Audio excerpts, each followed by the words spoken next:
Good morning, नमस्कार, आदाब. आणि आजचा माझा टॉपिक आहे health of a bridge and smoothness of a bridge. तुम्ही विचार करत असाल की हा टॉपिक आहे. होय, जर तुम्ही पास्टमध्ये गेला काही काळांपूर्वी आणि कुठल्याही मॅनेजरला विचारलं की जॉब काय असतो मॅनेजरचा, व्हॉट्स द जॉब ऑफ मॅनेजर, व्याख्या काय आहे मॅनेजरची, त्याचा रिप्लाय काय असायचा? त्याचा रिप्लाय असायचा, sir, manager is a bridge between management, head office and field medical rep. This was a very famous line by the managers. आता समजण्याचा प्रयत्न करा, ही लाईन विलक्षण आहे, but meaning of this line is not known to the lot of people. तुम्ही विचार करा, उदाहरणार्थ एक ब्रिज आहे, ब्रिज फार स्मूथ आहे, रोड विलक्षण आहे, ते खूप ब्राईट आहे, छोटा रोड आहे, 4 लेन एका बाजूला, 4 लेन दुसऱ्या बाजूला, वाहतूक सुद्धा पण खूप स्मूथ पेसने चालू आहे, सर्व योग्य दिशेने चालू आहे, त्यामुळे लोकही एन्जॉय करतात, गोष्टी खूप वेगाने पोहोचतात. पुलाच्या पलीकडे, ते नदीच्या पलीकडे, समुद्राच्या पलीकडे, एक कंजेस्टेड रोडला क्रॉस करून पोहोचतायत. ब्रिज खूप सुंदर आहे. हा एक ब्रिज झाला. दुसरा ब्रिज म्हणजे हा एक नॅरो ब्रिज आहे, ओल्ड ब्रिज आहे, ट्रॅफिक सुद्धा खूप होतं, त्यामुळे अडचणी खूप होतात, त्यात खड्डे सुद्धा आहेत आणि त्याची डागडुजी सुद्धा नीट होत नाही. आणि महत्त्वाचं म्हणजे हा एक जुना ब्रिज आहे, ह्याची डागडुजी केली नाही, ह्याला नीट ग्रो नाही केलं ना, त्याची कामं नीट केली. हा झाला दुसरा ब्रिज. तिसरा ब्रिज म्हणजे तो मधून तुटलेला ब्रिज आहे, कुठून मध्येच तुटलेला आहे, तो अर्ध्या रस्त्यापर्यंत पोहोचवतो आणि अर्ध्या रस्त्यापर्यंत तो पोहोचतच नाही. तर अशा प्रकारचे अनेक ब्रिज असतात, पण शेवटी ब्रिज म्हणजे ब्रिजच. पण खरं तर याचा अर्थ मॅनेजर यात कुठून आला? याचा अर्थ असा आहे, जेव्हा झोनल मॅनेजर्स किंवा इतर मॅनेजर्स हे बेसिकली एकत्र येतात स्ट्रॅटेजिक लेवल मीटिंगसाठी हेड ऑफिसमध्ये, बरोबर. त्यानंतर आणि 2 दिवस काही गोष्टींवर डिस्कशन करून, म्हणजे strategy for product, policy strategy, incentive strategy, branding strategy यावर डिस्कशन करतात. ग्रोथच्या वरती 3% अधिक कमाईची ती स्ट्रॅटेजी. अधिक कमाईमध्ये फॉरेन ट्रिप त्या लोकांना नाही मिळाली पाहिजे ज्यांची निगेटिव्ह ग्रोथ आहे. आणि का मिळावी त्यांना, बरोबर. त्यांची युनिट वाईज ग्रोथ आहे की न्यू प्रोडक्ट लॉन्चिंग स्ट्रॅटेजी आहे, या सर्व गोष्टींवर तिथे डिस्कशन केलं जातं, बरोबर. आता या हेडक्वार्टरवर, ज्या हेडक्वार्टरवर झोनल मॅनेजरचं हेडक्वार्टर आहे, तिथे हेड ऑफिसमधून एका महिन्यानंतर लोक काम करायला जातात, मेडिकल रॅपसोबत काम करतात, फर्स्ट लाईनसोबत काम करतात. 3-4 दिवस घालवल्यानंतर आणि मग त्यांना कळतं की हे मेडिकल रॅप्स आणि मॅनेजर्सना कल्पनाच नसते की नेमकं 30 दिवसाच्या आधी काय डिस्कस झालं होतं. आता आपण विचार करा, हा कसा ब्रिज आहे? अशा प्रकारे 30 दिवसांपूर्वी ट्रॅफिक निघाला, स्ट्रॅटेजीचा, पॉलिसीचा, खाली जाऊन तिथे पोहोचलाच नाही. तो जर पोहोचलाच नाही तर इम्प्लिमेंट कुठून होणार? On the second side we go to some other headquarter, जिथे सर्व लोकांना पॉलिसीबद्दल माहिती आहे, स्ट्रॅटेजीबद्दल माहिती आहे. People are charge of doing good job, following it, implementing it. And generally basically what we have seen, इथे सगळ्यात पहिल्यांदा ZM RM पोहोचल्यानंतर आपल्या हेडक्वार्टरवर मीटिंग बोलवतात, सगळ्यांना समजावून सांगतात, गोष्टी करतात आणि सांगतात की या स्ट्रॅटेजी आम्ही शिकून आलो आहोत, त्या सगळ्या लोकांना इम्प्लिमेंट करायच्या आहेत. There you will always find fantastic results will come. आता हा एक असा ब्रिज आहे ज्याच्याबद्दल आम्ही बोलतो, आम्ही सांगतो. फॉर एक्झाम्पल, मॅनेजमेंट काय आहे, लोकांना याचा अर्थ नाही माहीत.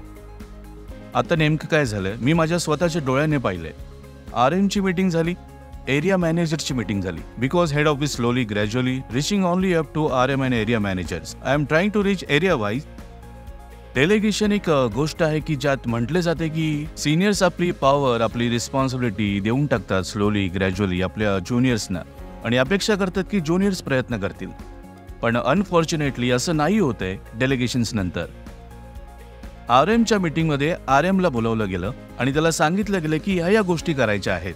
30 डेज नंतर लोकांना तिथे माहीतच नाहीये, तिथे एमला माहिती नाहीये, ना रॅपला माहितीये, फक्त काही जणांना माहितीये. Implementation is not happening. That is what it's a broken bridge, it's a narrow bridge, it's a congested bridge. 15 years back when we use to go to every meeting, मॅनकाइंडला असे काम आणतात की मॅनकाइंडमध्ये execution is faster. I will say actually was faster, कारण head office प्रत्येक medical रॅपच्या मीटिंगला जात होते आणि त्यामुळे हेड ऑफिसच्या गोष्टी केल्या जात होत्या. बट स्लोली ग्रॅज्युअली मॅनकाइंड ग्रीव बिकम अ बिग कंपनी. आता 22,000 लोक तिथे आहेत, 18,000 लोक फील्डवर आहेत. खरं तर हे प्रॅक्टिकली पॉसिबल नाहीये की हेड ऑफिसमध्ये माणूस प्रत्येक मेडिकल रॅपकडे जाईल, त्याला समजावून सांगेल की हे करा. Now this responsibility has been slowly and gradually delegated to managers, leaders. Leader तर नाही म्हणणार मी, मॅनेजरच म्हणेन, कारण लीडरमध्ये ती गोष्ट असते जे शिकतात आणि नेक्स्ट डे इम्प्लिमेंट करतात. आता आम्ही काय पाहतो, there is a huge slowness at lot of places. We have gone and found that first लाईनला मेडिकल रॅपला या गोष्टींचा क्लूच नव्हता, माहीतच नव्हतं. तर कसे ते काम होईल, आणि हेच पहिलं कारण आहे. मी म्हणेन की प्रत्येक मॅनेजरने समजून घेतलं पाहिजे की स्ट्रॅटेजीज निवडणे, त्या स्ट्रॅटेजीच्या मीटिंगला येणे, 2 दिवस घालवणे हे फक्त 10 ते 20% झालं. खरं तुमचं काम सुरू होतं ते finishing off that strategy meeting.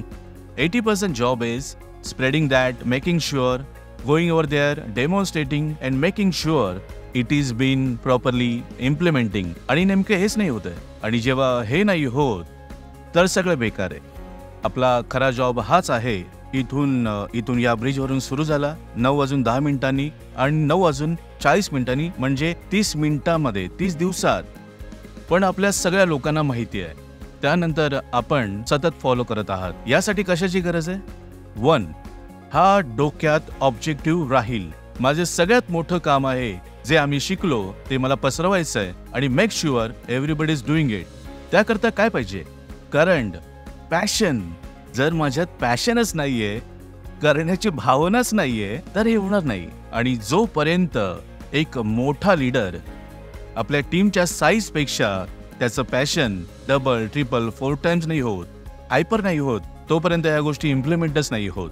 And that one reason time and again I am talking about. जर कोणत्याही लीडरमध्ये टॅलेंट जर थोडंसं कमी आहे पण पॅशन खूप आहे, I promise you he will become successful, he will learn, involved, he will be great implementer. When I say lack of passion, there are be many examples of lack of passion. विचार करा या गोष्टींचा. जर एक manager साहेब किंवा एक medical rap साहेब, त्यांना 48 days, 50 डेजची 1 वर्षात सुट्टी करायची आहे, सुट्टी मारायची, 35 दिवसाची सुट्टी करतात, 35-40 दिवसाची सुट्टी घेत आहेत. So what you say, the passion is there or not there? The passion is not there. Why? Totally concurred with one thing. कोणी काही आजारी आहे, त्रास आहे, Mankind is always there. We come forward and always help everybody. परंतु जर मी अशीच सुट्टी मारतो की विचारूच नका. माझ्या स्टोअर प्रोग्राममध्ये ॲज अ मॅनेजर माझे मॅक्झिमम वर्किंग 70% वर्किंग हेडक्वार्टरच्या जवळपासच असते. मी आउट स्टेशनला राहू शकत नाही. मग मी कुठून या गोष्टी इम्प्लिमेंट करू शकतो? And now the question comes, why this thing doesn't happen?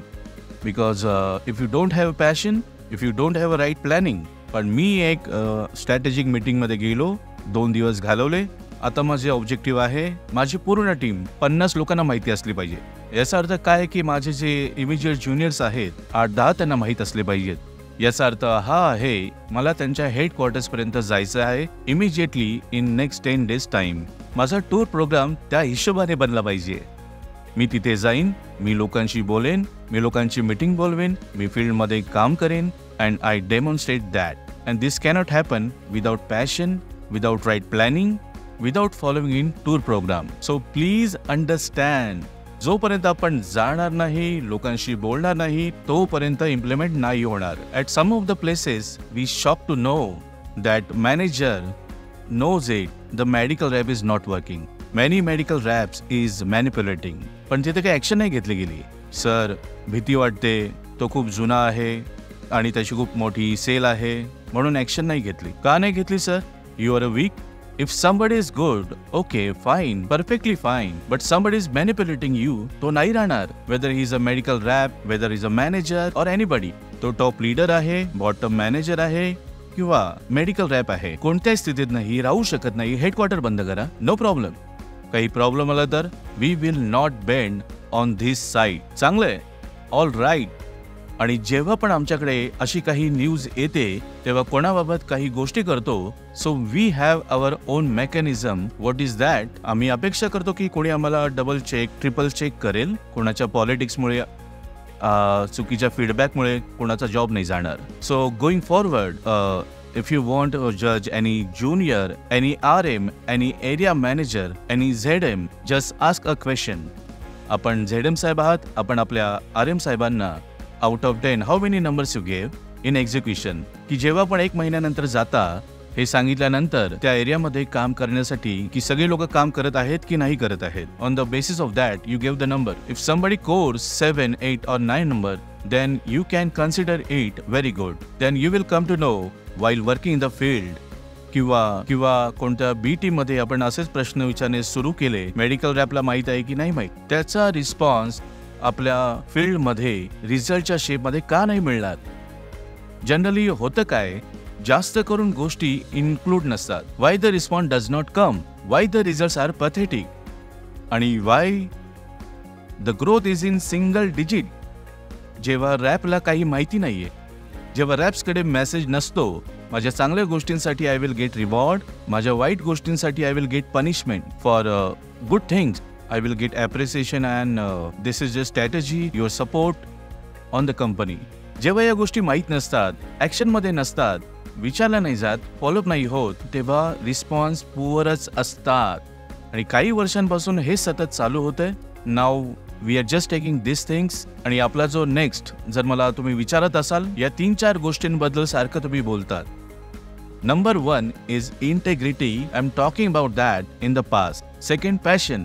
Passion माहिती पडेल आणि प्लॅनिंगमुळे कळेल आणि टूर प्लॅनमुळे कळेल. ही गोष्ट जे काही आपल्याला मीटिंगमध्ये सांगितलं गेलंय, समजावलं गेलंय, त्याचे इम्प्लिमेंटेशन 30 दिवसात होत आहे. आपण छान आहात, खूप छान आहात, राईज होत आहात, आणि नाही होत आहात तर आपण चांगले नाही आहात. Now just tell me, whatever videos have sent you in last couple of years, ever did I talk about results and sales? 5%. 95% what I talk about it, education, development, everything. की आपला job काय आहे, आपल्याला काय करायचं आहे, आपले objective काय असले पाहिजेत. आणि माझं हे खूप स्ट्रॉंग मान्य आहे.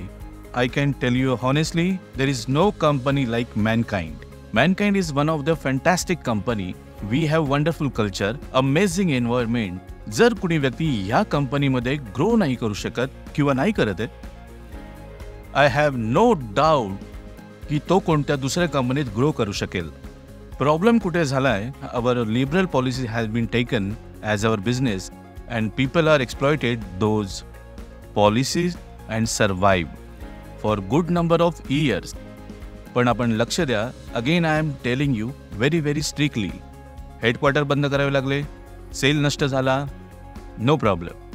व्हॅल्यू सिस्टम, कामासाठी, इंटेग्रिटीसाठी, कल्चरसाठी काही कॉम्प्रोमाइज नाही. कसं पॉसिबल आहे? मेडिकल रॅप 3 वर्षापासून 4 वर्षापासून काम करत आहेत. तो म्हणतो माझं डिटेलिंग खूप छान आहे, मी सगळ्या डॉक्टर्सना भेटतो, माझे कोणतेही कॉल मिसिंग नाहीयेत, कंपनीचा सपोर्ट पूर्ण आहे, माझी ग्रोथ आहे 2%, 5% आणि माझी ग्रोथ आहे मायनसमध्ये. कसं पॉसिबल आहे? कोणी बाहेरून येत आहेत, कोणी जात आहेत. And again I want to retreat, जिथे पण आपले रॅप्स इन्व्हॉल्ड आहेत इंट्रिट्रिशनमध्ये, मॅनेजर्समुळे आहे, कल्चरमुळे आहेत, पूर्ण टीम बाहेर जाईल. I promise you again that. You get ready. First you will talk to your manager आणि त्यानंतर will give a chance to medical reps for a change. आणि जर ते नाही होत, then we have to change somebody. Very very frankly, 5% लोकांनी, 5% people have spoiled the culture of Mankind. 5% लोक आहेत ते.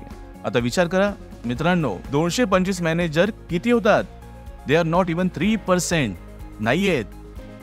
आणि जेव्हा हे रिमूव्ह होतील तेव्हा त्यांची नवीन ब्रीड येईल. They will bring more energy.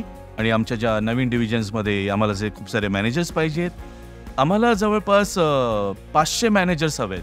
कारण पुढच्या येत्या 18 महिन्यात आम्ही खूप सारे नवीन डिव्हिजन लॉन्च करणार आहोत. म्हणून तयार राहा मॅनकाइंडच्या एका नवीन व्हर्जनसाठी, which is magnanimous like old times but tougher, जसं की आज आहे. सर्वांना धन्यवाद आणि शुभेच्छा. All the best. आणि हे नवीन वर्ष तुम्हाला खूप खूप सुखाचं जाओ. Bye, take care.